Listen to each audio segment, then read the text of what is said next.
Right now in Chicago, the total number of confirmed cases of COVID-19 is doubling about every 3 to 4 days.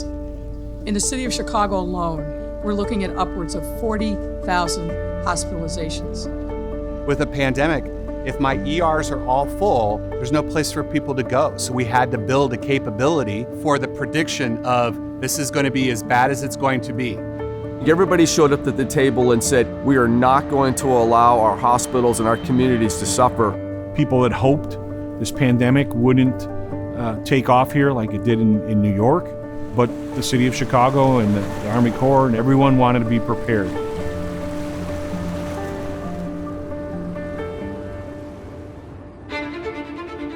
This is McCormick Place, and it is the largest convention center in North America.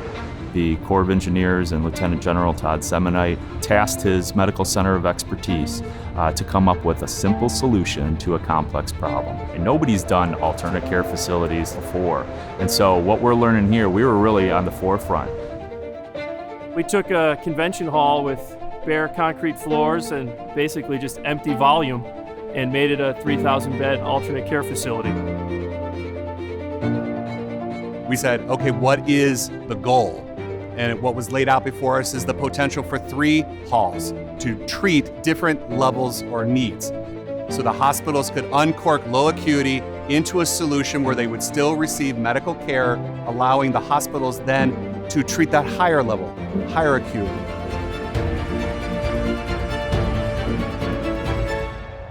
In a very short period of time, we assembled a clinical team, 400 people. 2 weeks after I got here, we were ready to see patients.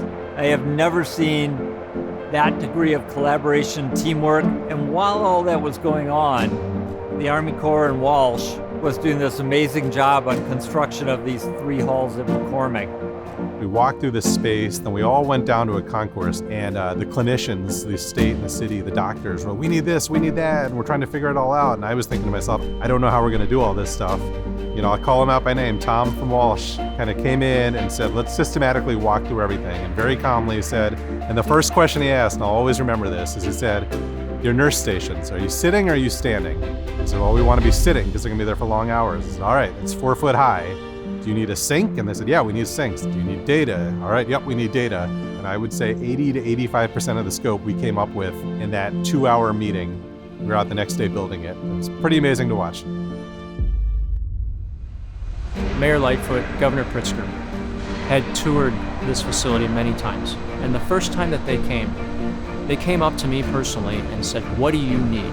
But I gave Governor Pritzker a specific need, and he executed on it. He was the driving force behind getting 2 C-130s in the air, which saved us almost a week off the schedule. The Illinois Guard launched 2 C-130s out to Oregon to pick up 250 of these isolation pods.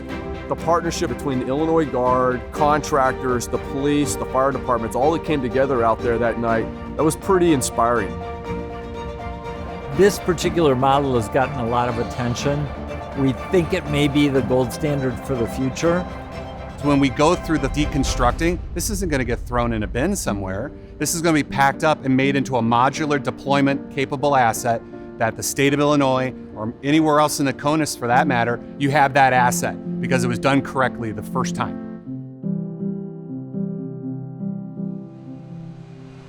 We're all exhausted. We've all been through 25 days of the most difficult thing we've ever had to do professionally. But we're all standing here smiling, right? It's been the most stressful project I've ever been on, but also the most rewarding. To be able to say that I was part of this to my grandchildren, to my children, this is what it's all about. You know, it really didn't hit you what you were doing until you went home and laid in bed at night and go, wow, this is real. Wow, I tell you, it's I was blessed to be tasked to come here. Just pioneering, I think, to say that to your grandkids one day that you did this, you were part of this, you built 3,000 beds in this short amount of time. Not everyone can say that. This is a capstone for me. I'm not sure I can top this. To be called to do something of this scale in this short a time and to execute it how our team did, I couldn't be prouder.